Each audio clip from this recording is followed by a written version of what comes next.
Hello everyone, welcome back to my channel classic kitchen. ఈరోజు recipe పీతల్ curry అన్నమాట.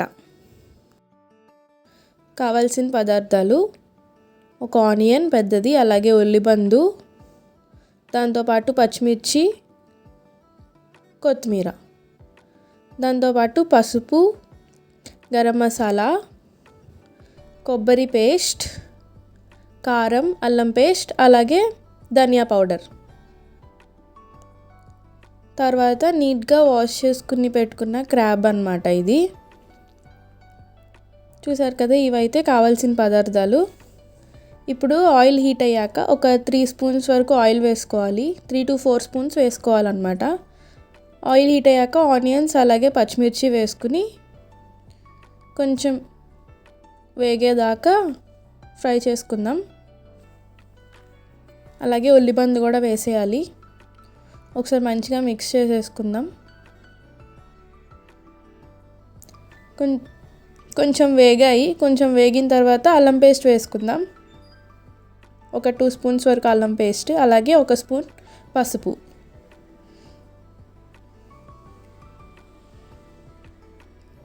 కొంచెం అల్లం పేస్ట్ పచ్చివాసన పోయేదాకా ఫ్రై చేసుకుందాం.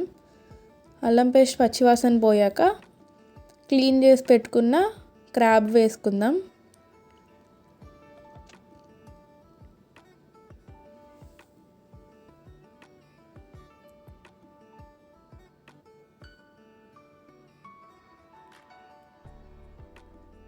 పెద్ద కష్టమేం కాదు, ఈజీనే. మటన్ కర్రీ వండినట్లేదు కూడా. తర్వాత తగినంత సాల్ట్ వేసుకుందాం.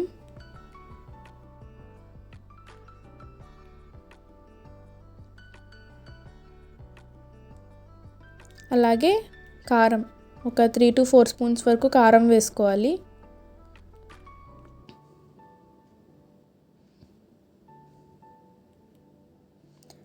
ఇప్పుడు ధనియా పౌడర్, 3 స్పూన్స్ ధనియా పౌడర్.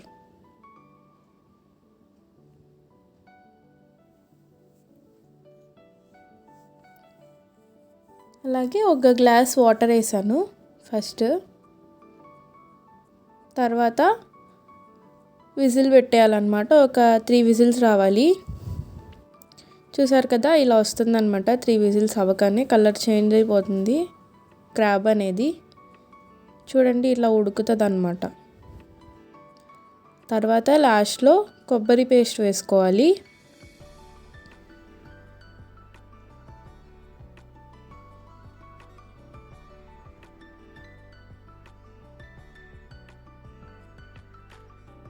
టూ టేబుల్ స్పూన్స్ చాలు కొబ్బరి పేస్ట్.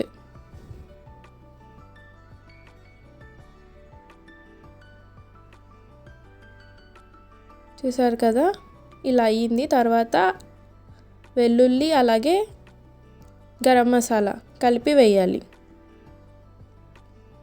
అండ్ లాస్ట్లో కొత్తిమీరతో గార్లిష్ చేసేసుకుంటామే. సో చాలా సింపుల్గా అయిపోయిందనమాట. ఏం లేదు, మటన్ కర్రీ చేసినట్లే. సో ఇలా అయిపోయింది. మీకు కనుక మా వీడియో నచ్చినట్లయితే like, share and subscribe. Thank you for watching.